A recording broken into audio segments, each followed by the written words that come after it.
la revelación del Nuevo Testamento. Y empiezan a decir que el Nuevo Testamento está manipulado, que no procede de los originales. Y claro, nosotros en esta noche pues queremos rebatir eso y queremos dar argumentos bíblicos para hacerles ver que el Nuevo Testamento es inspirado por Dios. Amén. Tenemos que decir en esta noche, como dicen los entendidos, que el Antiguo Testamento está patente en el Nuevo Testamento y el Nuevo Testamento está latente en el Antiguo Testamento. Amén. Tenemos que decir que los tipos proceden del Antiguo Testamento y los antitipos son del Nuevo Testamento. Las sombras son del Antiguo, pero la persona es del Nuevo. Nosotros ya tenemos la persona que es Cristo. Y teniendo de la persona, ¿por qué vamos a retroceder a la sombra? Los que se quieran quedar con la sombra, que se queden. Yo me quedo con la persona, Amén, que es Cristo Jesús. Amén. El que quiera quedarse con los anticipos, que se quede. Yo me quedo con el cumplimiento. Por lo tanto, nosotros queremos defender con argumentos bíblicos en esta noche que el Nuevo Testamento es 100% inspirado, exhalado por Dios, igual que el Antiguo Testamento, exactamente igual. Por eso, en los concilios de la Iglesia establecieron 3 criterios de canonicidad. Esos 3 criterios lo pusieron como regla para que un libro pasase a pertenecer al canon bíblico. La palabra canon ya sabéis que significa regla. Y el primero es que un libro tenía que tener origen apostólico, apostolicidad. El segundo tenía que ser ortodoxia. El libro, para entrar en el canon bíblico, tenía que guardar armonía con toda la doctrina de la Escritura. No podía diferir. Y el tercero criterio de canonicidad tenía que tener aceptación por toda la Iglesia, aceptado por todas las iglesias. El primero es apostolicidad. Yo voy a entrar en este primer criterio y después, o si quieres, continúa Jesús y yo entro luego en apostolicidad. Continúa tú con tu línea.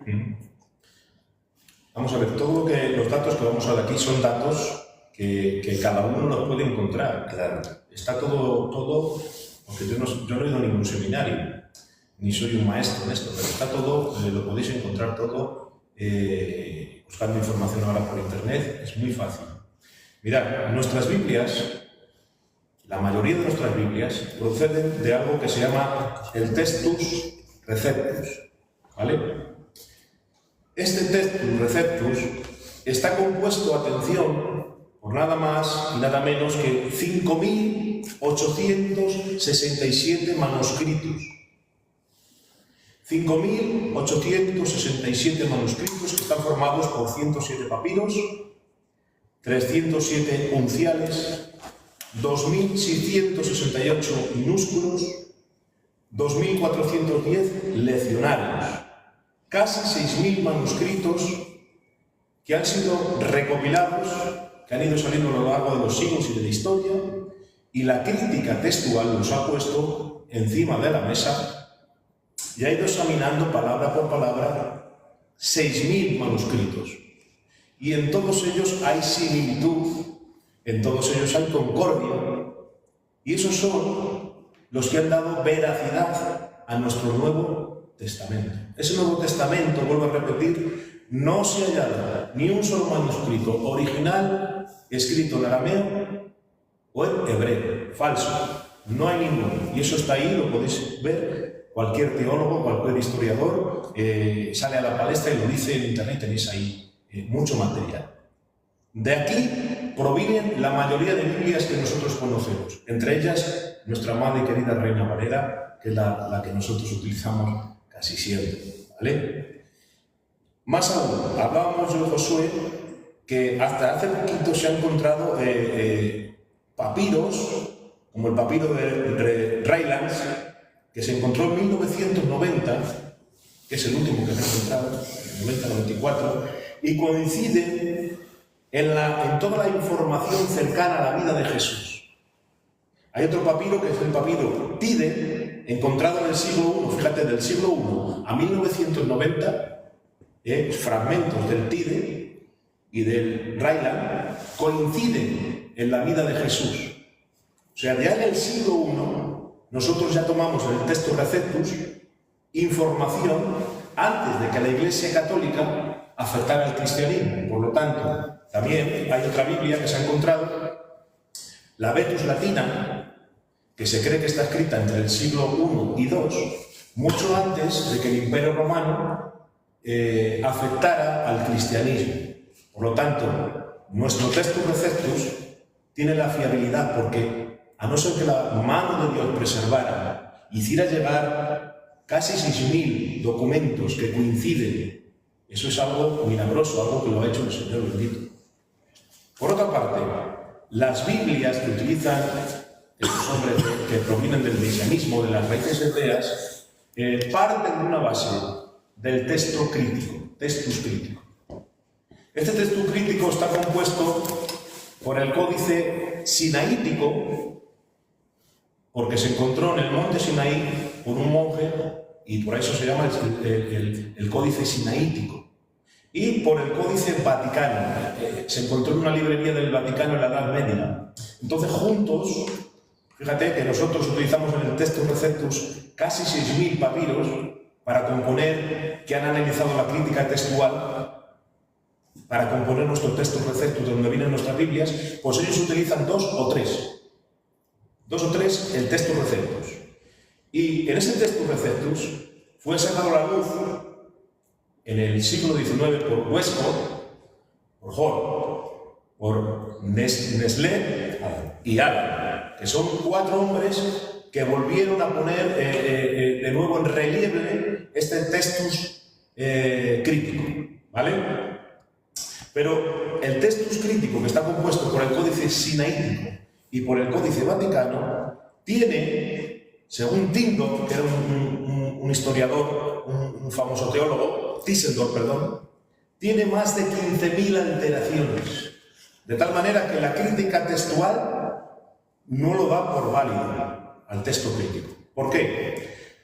Porque niegan la inspiración plenaria de la Biblia, niegan la inerrancia de las Escrituras, niegan la deidad de Cristo, mutilan textos como Juan 1:18, como 1 de Corintios 16:22, como 1 de Timoteo 3:16, como Marcos 16:16.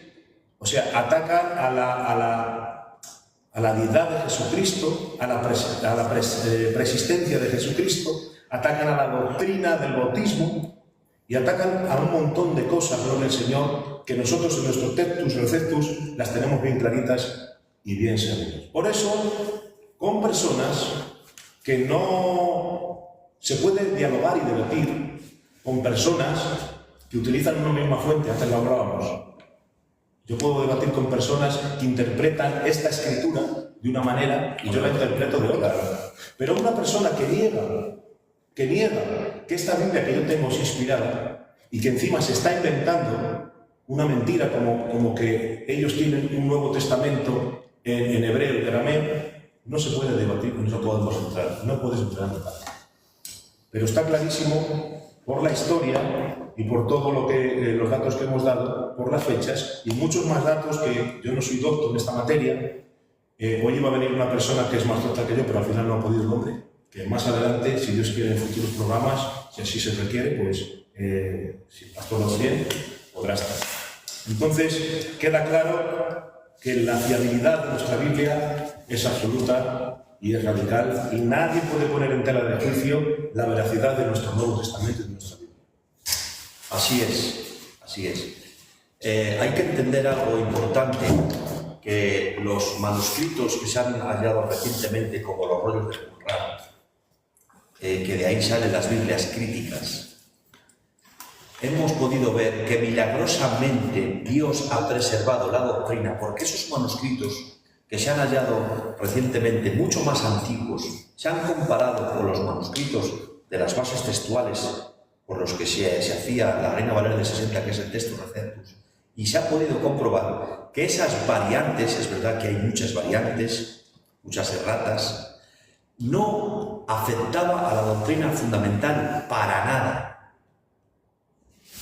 Había variantes, pero la doctrina fundamental, Dios milagrosamente, durante siglos, ha preservado no solamente los manuscritos, sino el contenido de ellos, durante siglos, para que cada generación siguiese copiándolos. Eso creemos no solamente en la doctrina de la inspiración, sino también en la preservación. Si tenemos la Biblia en la mano, con la doctrina preservada, es porque Dios milagrosamente lo ha hecho así, y Él determinó que cada generación pudiese copiar esos manuscritos que milagrosamente Dios los preservaba para que pasasen de generación a generación y pudiera haber copias de copias de copias. Bien, yo os hablaba de 3 criterios de canonicidad que en los concilios que los padres de la Iglesia de la era patrística establecieron para que un libro pudiera entrar al canon bíblico. El primero es apostolicidad, es decir, que un libro tuviese origen apostólico, que lo escribiese un apóstol del Cordero o alguien perteneciente al círculo íntimo del apóstol. ¿De acuerdo? Por ejemplo, Marcos no fue un apóstol, pero detrás de Marcos estaba el apóstol Pedro. ¿Entendido? Por eso tenía que ser o un apóstol o alguien perteneciente al círculo del apóstol.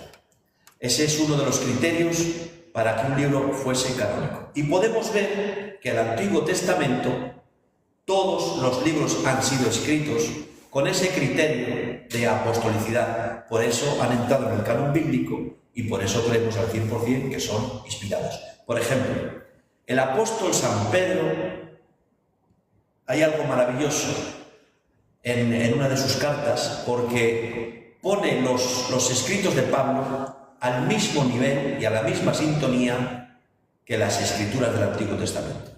Podemos leer en 2 de Pedro, capítulo 3, verso 15, fijaros qué importante.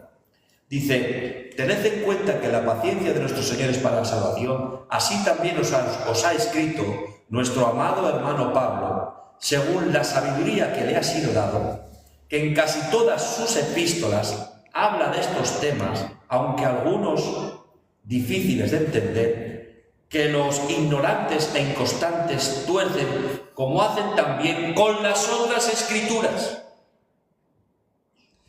Daros cuenta que Pedro, como apóstol del Cordero, está validando, está poniendo en sintonía los escritos, las epístolas del apóstol San Pablo, los está poniendo en sintonía con las otras escrituras antiguo testamentarias.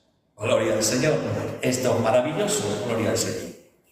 Podemos ver cómo también el apóstol San Pablo, en el libro de Lucas, también dice, en 1 de Timoteo 5:18, el apóstol San Pablo dice: porque la Escritura dice, no pondrás bozal al buey que trilla, porque digno es el obrero de su salario. Ese digno es el obrero de su salario, es una porción de Lucas 17.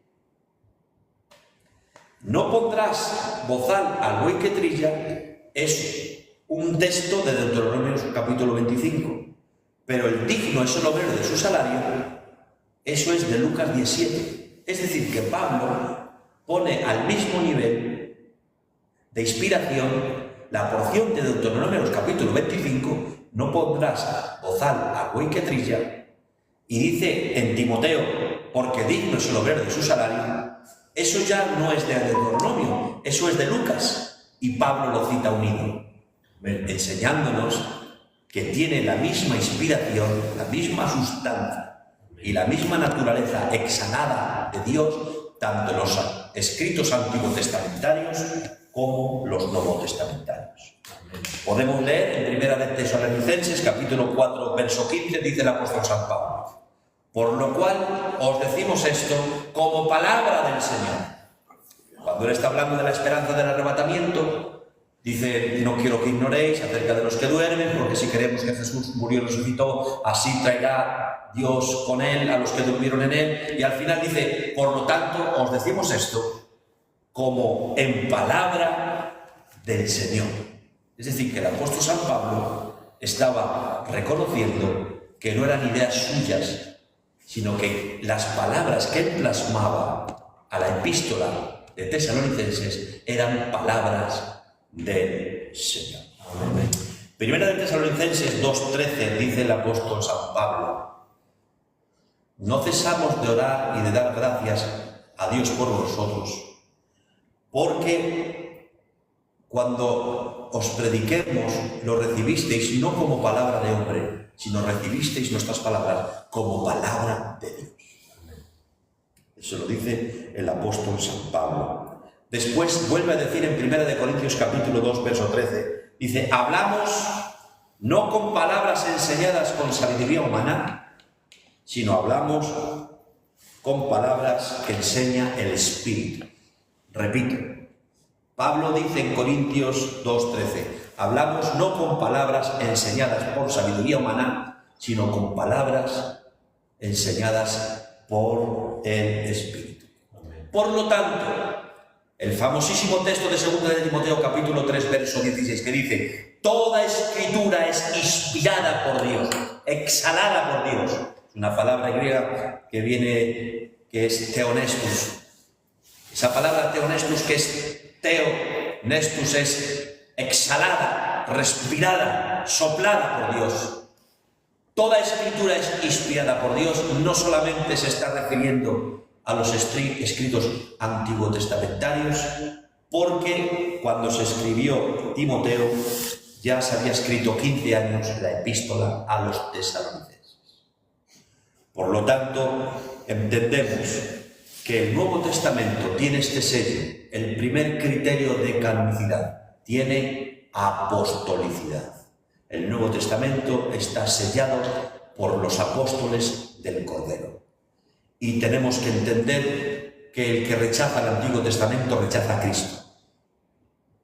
Porque precisamente es el Nuevo Testamento, es lo que nos revela que todas las profecías mesiánicas, ¿cómo podemos ver y comprobar que las profecías mesiánicas se han hecho efectivas en Cristo? ¿Cómo? Si no tuviéramos el Nuevo Testamento, ¿cómo podemos demostrar que se cumple Isaías capítulo 7? He aquí la Virgen concebirá y dará a luz un niño. ¿Cómo podemos comprobarlo si no vamos a los evangelios cuando le dice a María, el poder del Altísimo vendrá y te cubrirá con tus ojos? ¿Cómo podemos comprobar la profecía de Zacarías capítulo 9? He aquí, Belén, tu rey viene montado sobre un pollino, hijo de asna. Si no vamos a los evangelios, a la entrada triunfal.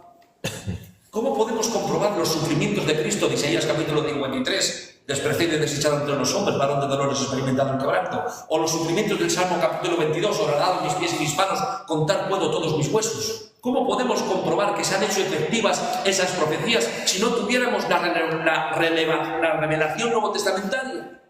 Díganme ustedes, ¿cómo podemos ver que se han hecho efectivas las 300 profecías mesiánicas? Más de 300 profecías que apuntaban al Mesías se han hecho efectivas en el tiempo y en el espacio en el Nuevo Testamento. Si ahora surge un supuesto movimiento judeo-mesiánico que rechaza la revelación novotestamentaria, dichas personas están rechazando a la persona de Cristo.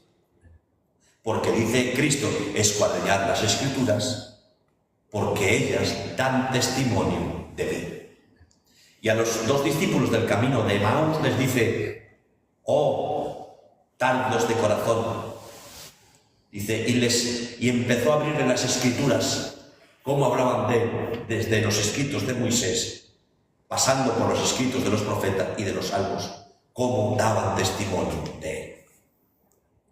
Por lo tanto, señores míos, el primer criterio es apostolicidad y la Biblia, el Nuevo Testamento, lo podemos comprobar. El segundo es la ortodoxia. Significa que el libro, para entrar en el canon bíblico, tenía que armonizar con toda la enseñanza general de la Escritura. No podía entrar al canon bíblico un libro en el que, por ejemplo, no enseñara a Dios como creador, o no enseñara que Dios es uno, que Dios es espíritu. Tenía que guardar armonía con la fe que fue dada una vez a todos los santos. Eso está escrito en Judas capítulo 4. La fe que fue dada una vez a todos los santos. No hay nada nuevo. Si hay algo nuevo, ya no es bueno. Para que sea buena, la doctrina no puede ser buena. Que nadie se invente milongas. La doctrina que fue dada una vez a todos los santos.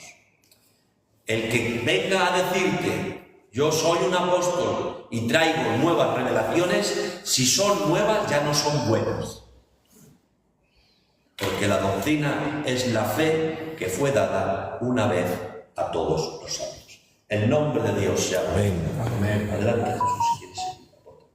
Bueno, negar el Nuevo Testamento, como decías, es negar a Cristo. Pero es que realmente este movimiento de raíces hebreas niega a Cristo como Dios, porque niega la deidad de Cristo. Ellos dicen que Jesús es el hijo biológico de José. Esto es aberrante, y cuando tú entras y te pones a observar las formas en las que lo dicen con una saña, lo dicen con una malicia que hiere la sensibilidad a todas aquellas personas que hemos recibido el testimonio de las Sagradas Escrituras y hemos reconocido a Jesucristo como Dios. Además, la Biblia está llena de muchos textos que, si te parece, podemos tocarlos hablando de la deidad de Jesucristo. Por ejemplo, en muchas ocasiones a nuestro Señor Jesucristo los judíos querían matarle. Pues, ¿por qué querían matarle? Pues, por ejemplo, en Juan 10:30 hace una afirmación Jesucristo y dice, yo y el Padre, uno somos. Amén. A simple vista esto parecía ser, no parecía ser una afirmación de que es Dios, pero es que los judíos en el 10:33 de Juan dicen, por buena obra no te apedreamos, sino por blasfemia, porque tú siendo hombre te haces Dios. En los versículos siguientes Jesús nunca los corrige, nunca les dice, yo no afirmé que era Dios. ¿Vale? Primer punto, los judíos querían matarle porque se hacía igual a Dios, con lo cual afirmaba que era Dios. Perdona pecados. También quería matarle porque se hacía igual a Dios, porque perdonaba pecados. ¿Quién puede perdonar pecados? Marcos 2:5. Al ver Jesús la fe de ellos, ya saben la historia del paralítico, le dijo, hijo, tus pecados te son perdonados. Y estaban allí sentados algunos de los escribas, los cuales cavilaban dentro de sí. ¿Por qué habla este así? Blasfemia, dice. ¿Quién puede perdonar pecados si no solo Dios? Bueno, ese texto es magistral. Tremendo.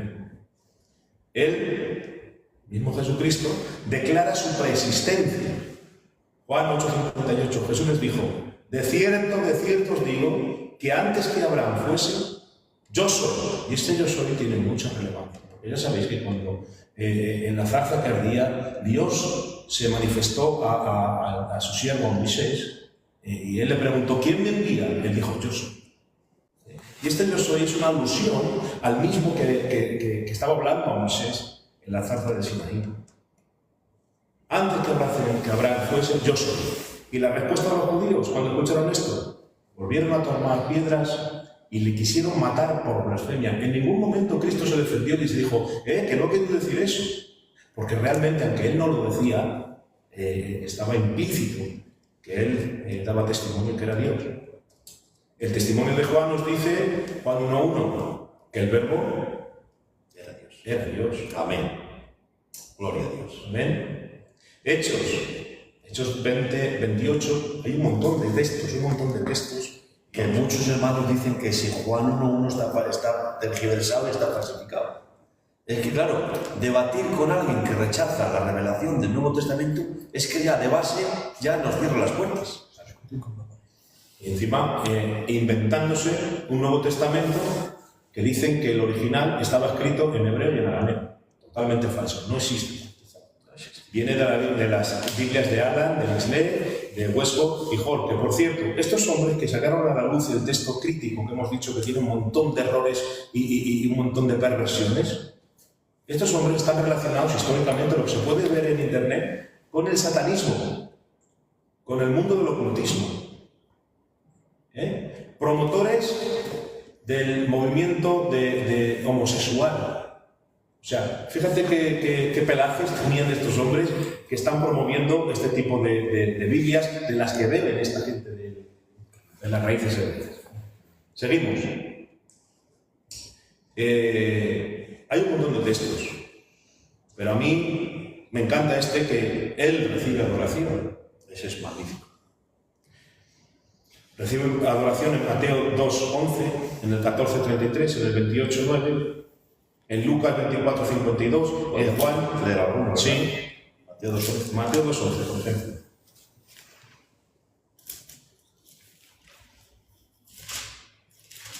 Vamos a ver, Mateo 2:11. Claro, el episodio de los ángeles, de los reyes, de los magos. Dice, y cuando entraron en la casa, vieron al niño con María, su madre, se postraron y lo adoraron. Gloria al Señor. ¿Alguno más? Sí, por ejemplo, en el 14:33. De Mateo. Sí. Si no ha apuntado mal, creo que sí. 14:33 dice así. Subieron los dos a la barca, entonces los que estaban en ella se acercaron y lo adoraron diciendo, verdaderamente eres hijo de Dios. Amén. Hay muchos más. El tema aquí es que nunca jamás Jesús rechazó esa adoración. Ya sabéis que cuando los ángeles se presentaban ante los hombres y los hombres se postraban en tierra, les levantaban inmediatamente del suelo. No querían que los ángeles los Al apóstol Juan en Apocalipsis, él se postró para adorar a un ángel que le traía un mensaje y el ángel inmediatamente le dice, no me adores, que soy consiervo tuyo, adora a Dios. Claro. Y podemos ver como en estas citas que ha mencionado el hermano Jesús recibe adoración y no la rechaza. Eso es una prueba evidente, escritural, de que Jesús era Dios. ¿Continuamos? Sí. Colosenses, me encanta. Dice ya. Colosenses es inapelable, 2:9. Porque habla de toda la sabiduría de Dios, de todo el conocimiento de Dios, de toda la plenitud de Dios, de toda la gracia de Dios, de toda la gloria de Dios y de toda la verdad de Dios en el santo ser del Verbo encarnado, de Dios hecho hombre. Colosenses, capítulo 2, versículo 3. Cristo, en Él están escondidos todos los tesoros de la sabiduría y del conocimiento. Gloria a Dios. Todos los tesoros de la sabiduría y del conocimiento están en plenitud en la persona del Verbo encarnado de Jesucristo Dios. Colosenses 2:9, porque en Él habita corporalmente toda la plenitud de la deidad. Que me permitas, voy a hacer un pequeño énfasis. Adelante. Este texto que acaba de citar, los dos, pero en concreto Colosenses 2:9, es una dinamita. Yo no sé, el movimiento mesiánico, cómo interpretan estos textos. Si alguno me estáis escuchando que pertenezcáis al movimiento judío mesiánico y que reconozcáis a Jesús como Mesías, pero no le reconozcáis con naturaleza divina, ¿cómo narices interpretáis Colosenses 2:9? Porque en Él habita corporalmente toda la plenitud del verbo pleno de la deidad. Nota importantísima, no dice toda la plenitud de la divinidad, porque si dijera divinidad, eso denota participación. Segunda de Pedro, capítulo 1, verso 4. Él nos hizo participantes de su naturaleza divina. Nosotros sí, hemos sido hechos participantes de la naturaleza divina por medio del nuevo nacimiento, ¿vale? Pero con relación a la persona de Cristo no dice tiene corporalmente toda la plenitud de la divinidad como si Él participase. No, no. Él no participa, Él es esencia, Él es sustancia, Él es naturaleza. Corporalmente habita en Él toda la plenitud de la deidad. Tires ponde tires. O si queréis arrancamos ese texto. Es que está arrancado, Josué. Es que lo que ellos tienen es una Biblia mutilada, es una Biblia tergiversada, es una Biblia viciada. Ellos no tienen el original, ellos tienen el textus crítico que proviene de 2 códices, cuando nosotros tenemos casi 6.000 códices. Bueno, pero habrá que ver qué textos críticos, porque hay Biblias críticas que poniéndolas en comparanza con el Textus Receptus, no tiene nada que ver la Biblia. Hay Biblias críticas como la BTX cuarta edición, y hay Biblias críticas que tienen mucho más antigüedad que el Textus Receptus, y hemos visto pues que Dios ha preservado la doctrina porque en nada difiere textos como los rollos del Qumran, en nada difieren todos esos manuscritos mucho más antiguos, con mucha más solera, del Textus Receptus. Hay variantes, pero no afectan a la doctrina, o sea que hay Biblias críticas muy sanas. En los textos críticos que ellos utilizan, pues serán mutilados, o yo no sé cómo... No tiene que ver la Biblia crítica. Vale, es que esa puntualización es buena. Vale, al que tú te refieres probablemente sea la Vetus Latina, que es mucho más antiguo, se cree que es entre el siglo I y siglo II. Estamos hablando de lo primero que se encontró, de lo primerito que se encontró. Es que han surgido en este siglo, en el siglo pasado, textos críticos que hemos podido ver que son de mucha más pureza y que hemos podido darnos cuenta que Dios ha preservado la doctrina porque teniendo manuscritos del siglo XIII y del siglo XIV hemos visto que Dios ha preservado la doctrina generación tras generación para poder tener copias de copias de copias. Por lo tanto, no podemos tolerar este ataque frontal a la persona divina de nuestro Señor Jesucristo. La Biblia dice, el que no persevere en la doctrina de Cristo no tiene a Dios. Adelante, Jesús. Podemos hablar seguimos en Colosenses, en Hebreos, que nos habla de que la persistencia de Jesucristo, porque Él era el diseñador de todo el universo, de todo lo creado, Él era el constructor de todo lo que se ve, de todo lo que no se ve, y además Él es el sustentador, gloria a Dios, no como dicen los deístas, que la creación es un reloj que Dios dio cuerda y la ha dejado a... No, nuestra teología no es deísta, no, es teísta. Cristo es el diseñador, el constructor, el sustentador y el motivo de la creación. Qué bueno, o sea, qué maravilloso. Hebreos 1.1, voy a leer unos cuantos. Sí. Dios, habiendo hablado muchas veces y de muchas maneras en otro tiempo a los padres por los profetas, en estos postreros días nos ha hablado por el Hijo, a quien constituyó heredero de todo y por quien asimismo hizo todo el universo. El motivo de la creación fue Cristo, el cual, siendo el resplandor de su gloria, la misma imagen de su sustancia, y quien sustenta todas las cosas con su palabra y su poder, habiendo efectuado la purificación de nuestros pecados, por medio de sí mismo se sentó a la diestra de la majestad de las alturas. Amén. Colosenses 1:15 en adelante. Él es la imagen del Dios invisible, el primogénito de la creación, porque en Él fueron creadas todas las cosas. Él es el que las diseñó, en Él fueron creadas todas las cosas.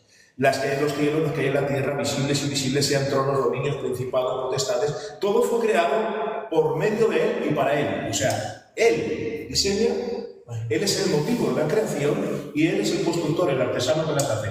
Es la preexistencia de Jesucristo. ¿Cómo se puede negar la preexistencia de Jesucristo teniendo su texto? ¿Y cómo se puede decir que Jesús es un ser creado si está diciendo Colosenses que Él es el creador de todas las cosas? A ver, yo es que a mí se me funden los globos.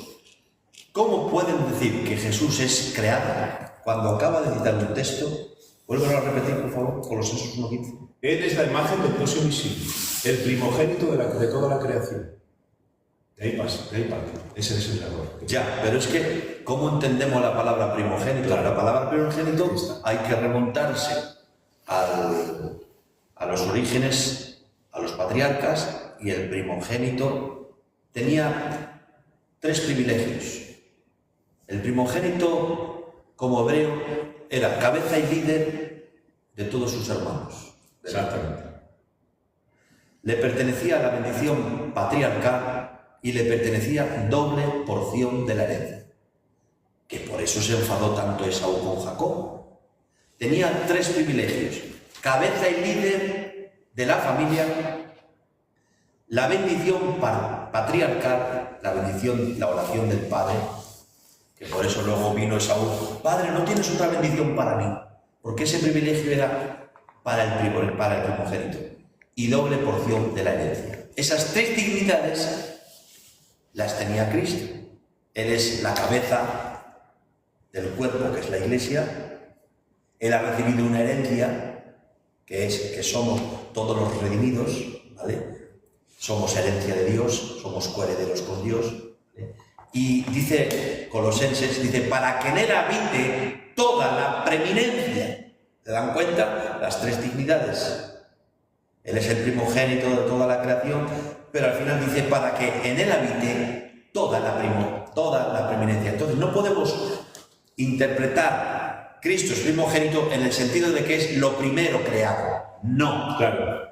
No es en ese sentido. Hay que entender el lenguaje oriental, que es muy complejo. El lenguaje occidental no tiene que ver nada con el lenguaje oriental. Primogénito no es lo primero en crear, o lo primero en hacer. Primogénito es cabeza y líder, doble porción de la herencia y la preeminencia y la bendición patriarcal. Por lo tanto, Jesús reúne estos requisitos y es primogénito en este sentido. Y lo que antes decía, si dice que Jesús es el Mesías, pero que fue creado, ¿cómo va a crear? Si él ha creado todo, y dice, por él fueron creadas todas las cosas, visibles o invisibles. Entonces, ¿cómo alguien que ha creado todas las cosas se da cuenta la contrariedad? Adelante. Sí, respecto a lo que tú hablabas del primogénito, hay 2 textos que nos van a ayudar a entenderlo. Porque, como tú bien decías, el primogénito en este sentido está hablando de un lugar de preeminencia y de relevancia, ¿vale? De hecho, mira, en Éxodo, en el 4:22, dice, y dirás a Faraón, Jehová ha dicho así, Israel es mi hijo, mi primogénito. Israel no es la primera nación que se creó, y sin embargo para Dios aquí la está llamando, dando la prioridad, ¿no? Porque es la prioritaria, es la relevante, la importante. También a David, en Salmos 89:27, dice, yo también lo haré mi primogénito, respecto a David, el más excelso de los reyes de la tierra. Pues no fue el primer rey de Israel, David. Vosotros sabéis que fue Saúl el primer rey, ni tampoco, mucho menos, de toda la tierra. Entonces, en la creación, él fue el arquitecto, él fue el constructor, él fue el motivo de la creación, y él es antes de que todas las cosas. Aquí lo está diciendo también el versículo 17 de Colosenses 1. Él es antes de todas las cosas. Todas las cosas en él subsisten. Lo que hablábamos antes, de que él sustenta toda su obra, toda su creación. Y él es la cabeza del cuerpo, que es la iglesia, el principio del principio, el primogénito de todos los muertos, para que en todo tenga preeminencia, por cuanto agradó al Padre que en él habitase toda la plenitud, nuevamente, y por medio de él reconciliar consigo todas las cosas, así las que están en la tierra como en los cielos, haciendo la paz de la sangre de la cruz. Es decir, reconocer su deidad es imprescindible para la salvación. Esto es muy claro. Reconocer la deidad de Jesucristo es imprescindible para la salvación. Aquí está el punto clave de reconocer la deidad. ¿Por qué? Porque afecta a nuestra salvación. ¿Dónde lo encontramos en la Biblia?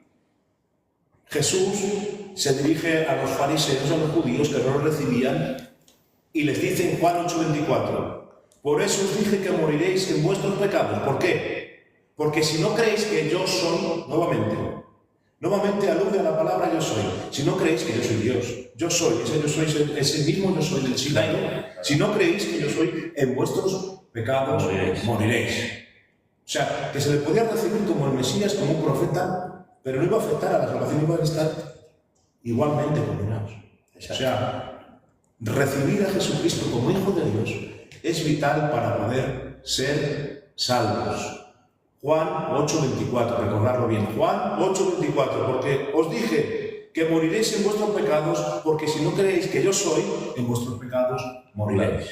Es que ese yo soy es de mucha relevancia, es como en el otro texto que dice, de cierto os digo que antes que Abraham fuese, gramaticalmente lo correcto hubiera sido yo fui, o yo era, correcto. Eso sería gramaticalmente lo correcto. Pero es que no crean que Jesús se equivocó, no tuvo un error gramatical. Pues lo hizo en plena conciencia. Él dice yo soy, porque está haciendo referencia al yo soy que se apareció a Moisés en la zarza, que significa el autoexistente por sí mismo. La seidad de Dios, el que existe por sí mismo, el que no depende de nada ni de nadie para su autoexistencia. Por lo tanto, no estamos hablando de una doctrina periférica o una doctrina general, que podemos diferir en doctrinas periféricas o generales y seguir siendo hermanos en la fe. Amén. Pero cuando estamos hablando de que afecte a la naturaleza de la salvación, no a la administración de la salvación, ojo, porque podemos diferir con otras posiciones teológicas que afecten a la administración de la salvación y no pasa nada, somos hermanos en la fe. Pero en el momento que se toca algo medular que afecte a la naturaleza de la salvación, ya no podemos llamarles hermanos en la fe. Es más, dice la Biblia, a los tales no les digáis ni bienvenidos. O sea, eso de que recibir en casa a un testigo de Jehová, ponerle café, simpatizar con él y hacerte amigo de él, te está diciendo la Biblia, no les digas ni bienvenido porque te estás haciendo participante de sus obras. Nada de darle la bienvenida, nada de llamarle hermano. Un testigo de Jehová no es hermano, porque desvirtúa la persona divina de nuestro Señor Jesucristo. Repito, el que no persevere en la doctrina de Cristo, Jesús acaba de repetir varias veces, si no creéis que yo soy, moriréis en vuestros pecados. Y voy a volver a citarlo con letras mayúsculas. Si no creéis que yo soy, moriréis en vuestros pecados. Y en esto tenemos que ser radicales. Y en esto tenemos que ir a saco. Pobre de aquel indocto que se deje arrastrar. Amén. Por su ignorancia. Dice, seducen a las almas inconstantes. Pobre del que se deje de arrastrar a una teología que no acepte la deidad de Cristo. Pobre o que añada obras a la cruz, que ese es un apartado que tenemos que entrar. No sé si nos dará tiempo. Si entrara alguna pregunta, Israel, tienes ahí el hermano Gillo que la apunte. Solamente un texto que cita un versículo. Yo por mí mismo no hago nada, sino el Padre que me envió me da la autoridad. Claro, eso se llama economía trinitaria. La economía trinitaria significa que la Trinidad opera en armonía, operó en armonía tanto en la creación como en la salvación. ¿Vale? Ya vemos ahí, hace referencia, hagamos al hombre a nuestra imagen y semejanza. Vemos ahí, dice, y el espíritu, el ruach, se movía, dice, aleteaba, incubaba vida, dicen los originales, sobre la faz de las aguas. Vemos al Padre decretando, al Hijo creando y al Espíritu Santo ejecutando. Y vemos que la obra salvífica también es trinitaria, ¿vale? Lo vemos porque el Padre envía, el Hijo redime y el Espíritu Santo regenera. Eso se llama economía trinitaria, que la obra, la Trinidad, tienen un trabajo armonioso. Ninguno se hace sombra. El Padre, el Hijo no hace, el Espíritu Santo no hace sombra al Hijo ni el Hijo al Espíritu Santo. Hay una economía trinitaria. Siempre ha habido una pericóresis, ha habido una unidad. Las tres personas divinas de la Trinidad, entendiendo que es una sola sustancia, una sola voluntad. En la Trinidad no hay tres voluntades, eso es un error. Hay una sola voluntad, una naturaleza, una una sustancia, pero sí hay tres personas. ¿Vale? El Hijo no es el Padre no es el Hijo, el Espíritu Santo tampoco es el Hijo. Son tres personas conformando un solo Dios. Adelante. Bueno, queda claro la deidad de Jesucristo. Creo que podemos proseguir un poquito más adelante, porque yo les he escuchado decir que Jesús nunca practicó el cristianismo, que Jesús nunca fue cristiano. Por supuesto que no existía el cristianismo, porque la palabra cristiano es seguidor de Cristo, de sus enseñanzas. En Antioquía se les llamó por primera vez. Correcto. Entonces, a mí me parece hasta ridículo y absurdo que se planteen estas cuestiones de que digan, como aval de ellos, que Jesús nunca practicó el cristianismo, que fue un judío. Naturalmente que fue judío. Pero es que nos dice la Escritura en Hebreos 12:2, puesto los ojos en Jesús, el autor y consumador de la fe. O sea, él fue el autor de la fe cristiana, de la fe, gloria al Señor. La fe que fue la sustituta de la ley de la fe, gloria al Señor. Que ahí podemos entrar, por ejemplo, que el antiguo pacto está caduco. Hebreos 8:13 nos dice, al decir nuevo pacto, ha dado por viejo al primero, y lo que se da por viejo se envejece y está próximo a desaparecer. Podemos decir Romanos 3:20, que la ley no tenía el propósito de justificar al hombre. Amén. Ya que por las obras de la ley ningún ser humano será justificado delante de él, porque por medio de la ley es el conocimiento del pecado. ¿Sí, el Señor? Amén. Así es. Entonces, ¿qué es la ley? Estamos hablando de que Jesús fue el autor de nuestra fe. Amén. En contrapartida, con un pacto caduco, que era la ley. Por eso ellos dicen que él fue un judío que practicó el judaísmo, pero es que él instauró un nuevo pacto. Amén. Y aquí estoy dando unos textos que nos hablan de que el antiguo pacto es caduco, de que la ley no nos justifica, y que la ley, Gálatas 3:24, nos dice que ha sido nuestro ayo.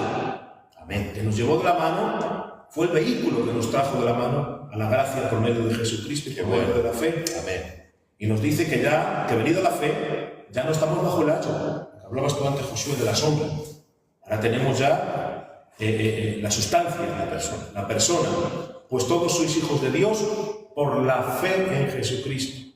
Entonces, Hebreos 11:1, la ley es sombra, porque la ley, teniendo sombra de los bienes venideros, no es la imagen misma de las cosas, pues nunca puede, por los mismos sacrificios que se ofrecen continuamente cada año, hacer perfectos a los que se acercaban. No perfeccionaba, era la sombra. Lo único que perfecciona al hombre es la fe en Jesucristo. Amén. Amén. Por lo tanto, los rituales que los judaizantes o estas personas quieren volver a poner de moda o en la palestra, los rituales judíos, las festividades, han quedado obsoletos porque eran la sombra. Gálatas 4:9, hay una exhortación de Pablo en los que Pablo se enfada porque se volvieron los viejos rudimentos, habiendo conocido la fe. Gálatas 4:9 dice, mas ahora, conociendo a Dios, o más bien siendo conocidos por Dios, ¿cómo es que os volvéis a los débiles y pobres rudimentos? Fíjate cómo lo llama, débiles y pobres rudimentos, a los cuales os queréis volver a esclavizar. Guardáis los días, los meses, los años, los tiempos. Me temo que vosotros hayáis trabajado en vano. Colosenses, Pablo también dice a los colosenses en el 2:16, por tanto, nadie os juzgue en comida o en bebida, o en cuanto a días de fiesta, luna nueva o días de reposo, a los cuales todo esto era sombra de lo que había de venir, pero el cuerpo es de Cristo. Amén. Amén. Gloria a Dios. Estamos hablando de que Jesús, es verdad que era un judío, que él no practicó el cristianismo, pero fue el que lo instauró, que el antiguo pacto caducó y ahora estamos en el nuevo pacto, que los rudimentos, los rituales han quedado obsoletos para la iglesia. Entonces ahora es como que hay gente que quieren que guardes el día de reposo. Ridículo. Vamos, ridículo. Respetamos todo, pero Se entiende. para nada es incongruente. ¿Por qué? Porque Cristo es nuestro reposo. Totalmente. Eso no significa que en la ley no haya principios a seguir. Hay principios universales, ¿vale? Pero nosotros guardamos el día de reposo como principio, no como regla. Es decir, ¿el principio cuál es? Que hay que apartar un día para el Señor, pero un día puede ser, no tiene por qué ser el sábado. Porque las reglas varían con los tiempos, con las culturas, pero los principios no. Los principios son inalterables. Los principios en Dios son inalterables. Voy a poner un ejemplo para que lo entendáis. Había una regla que en el tiempo de Pablo, que la mujer tenía que tener el pelo largo, y era deshonroso que una mujer entrase a la congregación con el pelo rapado. Era algo cultural. Y el apóstol San Pablo establece un principio sobre una regla. Entonces, ¿qué decimos a las hermanas? ¿Que se dejen todas el pelo largo? Pues la que quiera que se lo deje y la que no, no. Porque las reglas varían conforme el tiempo y las culturas, pero los principios no. El principio es inalterable. ¿Y cuál es el principio? El sometimiento de la mujer al varón. Y ese principio, Pablo establece un principio sobre una regla. Podemos decir que las reglas ha variado, pero el principio es inalterable, porque de nada sirve que una mujer tenga el pelo por la cintura y luego esté rebelada contra su marido. ¿Se dan cuenta? Sería una paradoja. Por lo tanto, no tiene sentido seguir la regla y dejar a un lado el principio. Pues en el día de reposo es lo mismo. ¿Hay que seguir el principio? Claro que sí, porque el Señor descansó en la creación y por eso estableció ese principio. Hay que apartar un día para el Señor, para buscar a Dios, para que descanse el cuerpo físico. Claro que sí. Pero no podemos hacer de ese principio una regla invariable y si no guardas un día ya te sientes culpable, ya has pecado contra Dios. No. Eso es quedarse con la letra de la ley. Eso es quedarte con el acto externo carente de una realidad interna. Es quedarte con la letra de la ley carente del espíritu de la ley. Es mejor que apartes un día, puede ser lunes, puede ser martes, aparta un día como un principio de meditación, pero no hagas de eso una regla en que si no lo cumples ya no eres salvo o estás desobedeciendo la Torá, como ellos dicen, para. Que dice la Escritura, el texto que ha leído de Colosenses, nadie, ¿lo puedo repetir? Nadie juzgue. Nadie os juzgue En comida, bebida, en cuanto a días de fiesta, luna nueva o días de reposo. Todo lo cual es sombra de lo que había de venir, pero el cuerpo es de Cristo. Nadie os juzgue. ¿Quién son ustedes para juzgar a un cristiano por no querer guardar el sábado? Si el apóstol San Pablo dice nadie os juzgue, si eso era sombra de lo que había de venir, si nuestro reposo ya es Cristo, si nuestras conciencias ya han descansado y reposado en Cristo. Por lo tanto, con este énfasis queremos, mi hermano Jesús y yo, alertar al pueblo cristiano y que estas enseñanzas sirvan, como decía nuestro amigo y hermano Jesús, como una vacuna preventiva. Además se planteó un problema. El problema de querer guardar el día de reposo es que tú no puedes escoger qué artículo de la ley cumplir y cuál pasar por alto. Porque la ley o la cumples toda, muy bien, o no la cumples. Claro. Gálatas 5:3 nos dice la Escritura. Pablo se dirige a aquellos que obligaban a ser circuncidados y accedían muchos de ellos por la presión, ¿no? Y Gálatas en el capítulo 5, versículo 3 dice, lo repito, si pretendéis lograr el favor de Dios mediante la circuncisión, entonces estáis obligados a obedecer cada una de las ordenanzas de la ley de Moisés. Gálatas 3:10. Porque todos los que dependen de las obras de la ley están bajo maldición. Pues escrito está, maldito todo aquel que no permaneciese en todas las palabras que están escritas en este libro de la ley para hacerlas. Y que por la ley ninguno se justifica, para Dios es evidente, porque es justo por la fe vivirá. O sea, si yo quiero guardar el día de reposo, también me tendría que circuncidar. Y también tendría que seguir todas las leyes. Pero hay otro problema, Josué. Romanos 7:14, porque sabemos que la ley es espiritual, mas yo soy carnal y pecado, porque todo lo que hago no lo entiendo, pues no hago lo que yo quiero, sino lo que vosotros hago. Es decir, el hombre está incapacitado para cumplir con la ley de Dios totalmente. No puede. Si guardo el día de reposo, estoy obligado a guardar toda la ley. Pero ahora surge otro problema, yo no puedo guardar toda la ley porque es imposible. Solamente ha habido un hombre que ha podido guardar toda la ley. Amén, Cristo. Y es Cristo. Amén. Porque la ley, según Santiago 2:10, cualquiera que guardara toda la ley, pero ofendiera en un punto, se hace culpable de todos. O sea, según Santiago, si yo guardo toda la ley escrupulosamente, pero tengo un error en uno, me hago rey culpable de todos los otros. Por lo tanto, la conclusión es que si guardas el sábado, debes guardar toda la ley, pero no puedes. Entonces, lo que decía el Josué al principio, el sábado es la sombra y el tipo del verdadero reposo. ¿Cuál es el reposo? Hebreos 4:8. Porque si Josué les hubiera dado el reposo, no hablaría después de otro día. Por tanto, queda un reposo para el pueblo de Dios. ¿Cuál es el reposo? Porque el que ha entrado en su reposo también ha reposado de sus obras. Es decir, no tenemos que obrar para ganar el poder y el favor de Dios y la salvación por nuestras obras. Tenemos que reposar, ¿dónde? En la gracia por medio de Jesucristo. Procuremos entrar a aquel reposo para que ninguno caiga en semejante ejemplo de desobediencia. Amén. Nuestro reposo es Cristo. Amén. Gloria al Señor.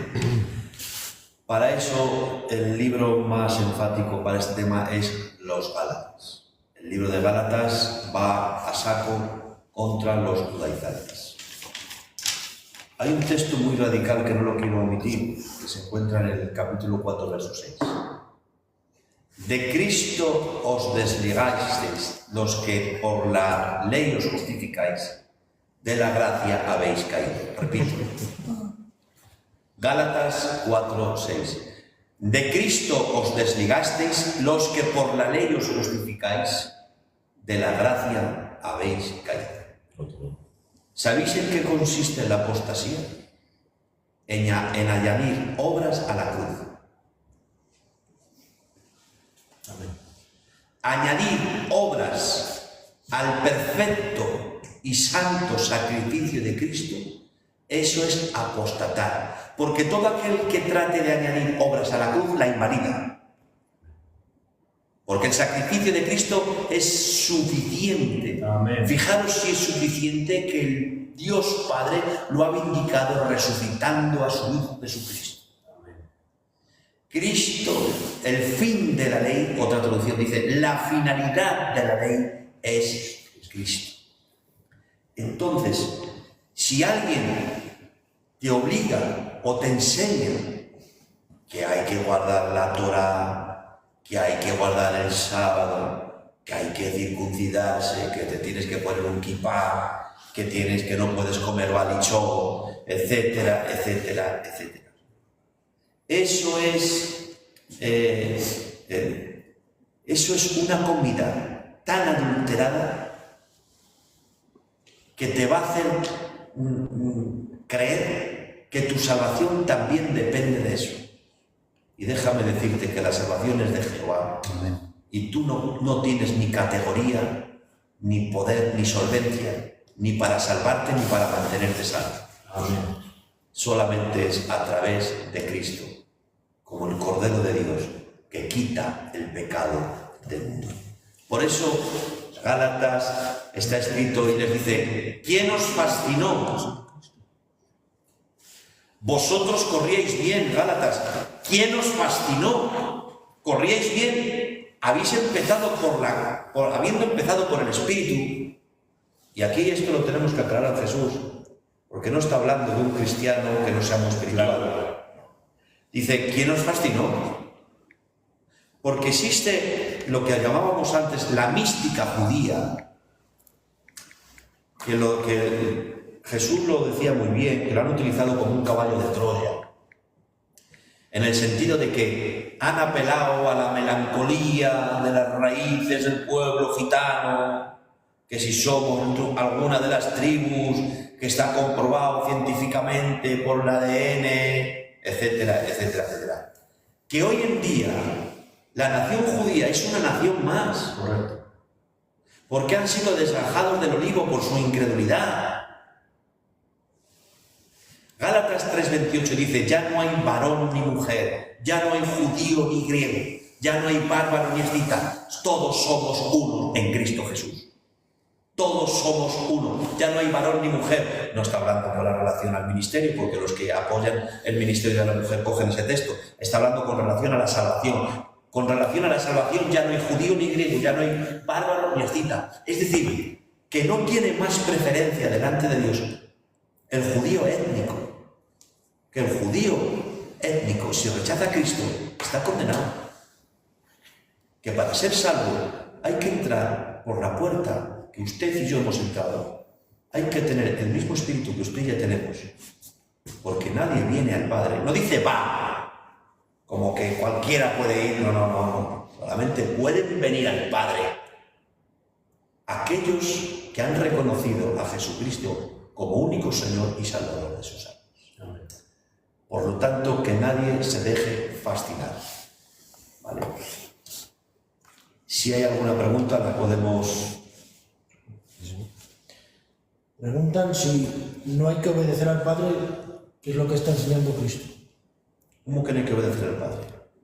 Es que obedeciendo su palabra estás obedeciendo al Padre. Está hablando de la otra pregunta, en relación con la otra pregunta. Vamos a ver. Lo que ha dicho Josué, totalmente correcto. Pone, no hay que obedecer al Padre, eso es lo que enseña Cristo.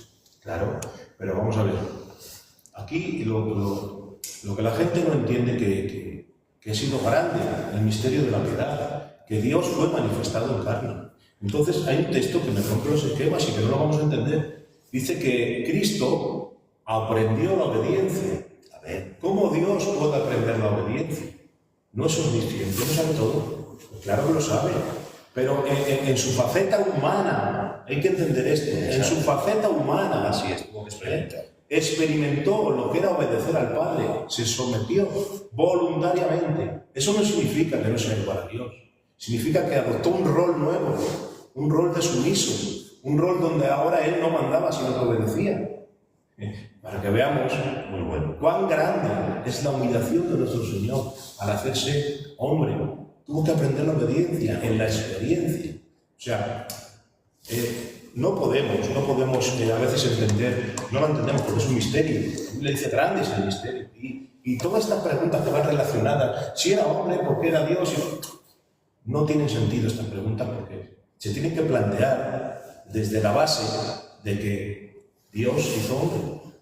Amén. De hecho, no se puede discutir por un misterio.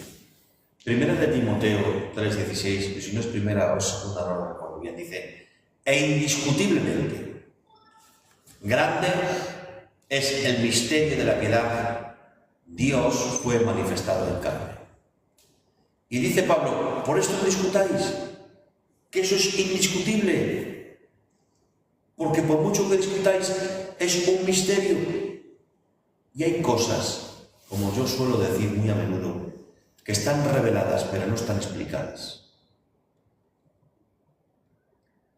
Una mente finita no puede entender cómo es posible que la potencia divina se convierta en algo microscópico cuando se gestó en el vientre de María. ¿Cómo podemos entender? ¿Es un misterio?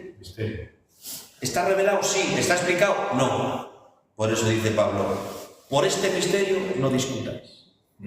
Claro. Gloria al Señor. Claro. Así que debemos de aceptarlo, atesorarlo, gloria al Señor, y que nadie nos mueva de nuestra fe. Que no nos dejemos fascinar. Y como os iba a decir antes, dice, vosotros empezasteis bien, comenzasteis por el Espíritu y finalizasteis por la carne.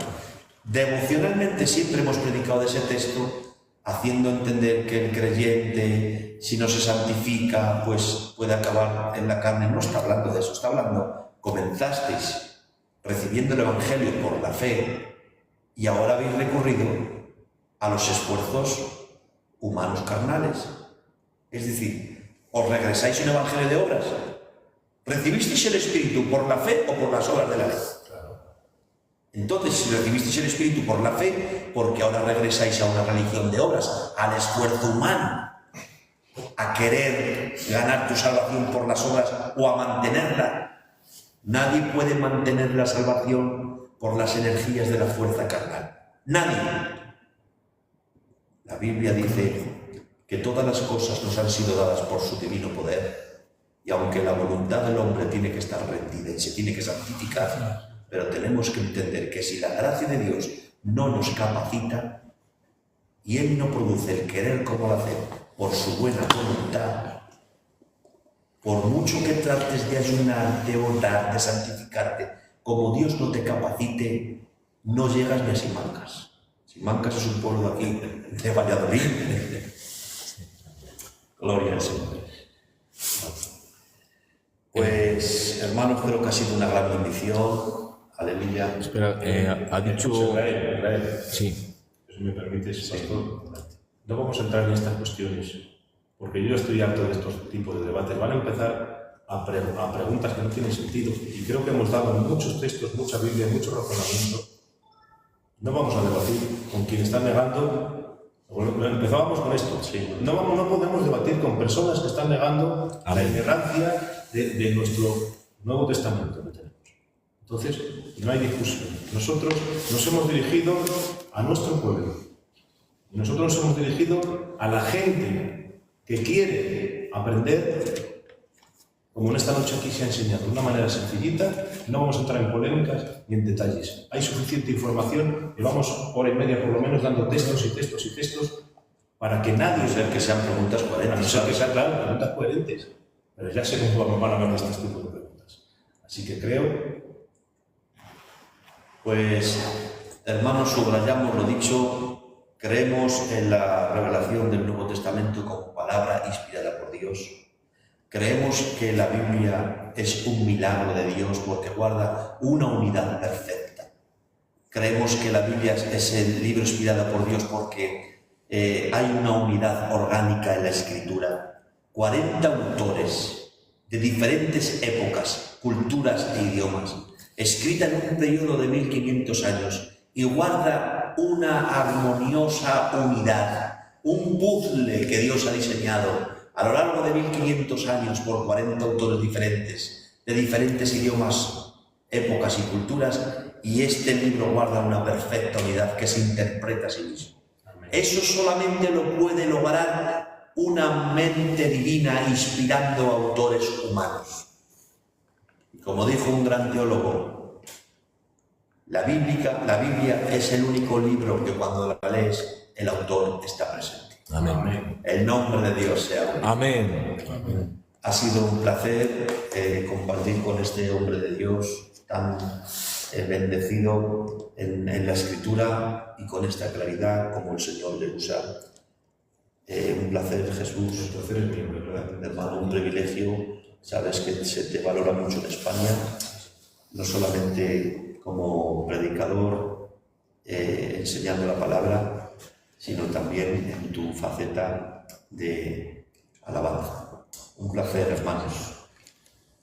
¿Quieres decir nada? Un placer haber estado con todos vosotros. Matizo, no entramos en debates, porque son debates, como dice la Escritura, que acarrean disputas y nos van a llevar a cosas que no vamos a llegar a ninguna parte. No, hay hermanos que están diciendo que gracias por la luz que habéis dado, que bien interpretado. O sea, que hay gente que agradeciendo, hay muchos ministerios por lo que he visto, y hay gente pues metiendo la pata, pues como son ellos. Yo ya sé Israel, Desde luz.